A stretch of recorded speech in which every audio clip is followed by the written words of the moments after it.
الو. سلام. سلام خانم. خوبی؟ خوبه. کجایی؟ الان دیگه من الان جلوی ایوون تلام.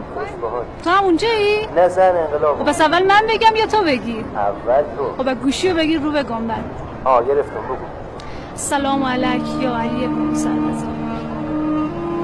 آقا جون خدمتتون عرض کنم الانه که دارم باهاتون صحبت میکنم تو حرم خواهرت حضرت معصومم. راستشو بخوای هفته بعد مراسم عروسی مونه. گفتیم اول زندگیمون ازتون بخوام یه عنایتی به ما بکنی، یه لطفی در حق ما بکنی آقا، سایتون از سر ما کم نکنی. آقا جون خودتون که میدونید ما که به غیر از شما و خواهرتون کس دیگه ایام نداریم، تا زمانی هم که شماها رو داریم احتیاجی به کس دیگه ایام نداریم. از خدا خواستیم دوتی بچه به ما بدید، یه پسر یه دختر. اسم پسرمون رو بذاریم آقا رضا، اسم دخترمون هم بذاریم معصومه خانم. آقا جون تو رو به حق حضرت معصومه، تو رو به حق خواهرت لحظه ای کرم تو اما دریغ نکن.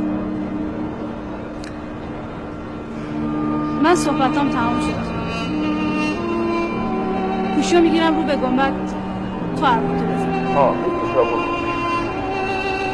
السلام علیک یا فاطمه المعصومه. دیدی جان خدمتتان بگم که عروسی ما همین هفته دیگه ما و عروس خانم هم به هم دیگه قول بدیم که از اول ازدواج ما به شما و داداشتان هم قول بدیم که هم یک لحظه از مسیر اهل بیت خارج نریم. شما هم هوای ما رو داشته بشن و ما رو به حال خودمان نگذاریم یک لحظه. دیدی جان قربونتان برو که شما سفره‌دار کرامتتان شد. چشم ما تو دنیا به دست هیچ کس غیر شما و ضامن آقاییه.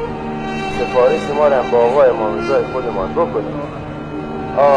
که دلم مثل همین کفترهای امام رضا هر چی سمت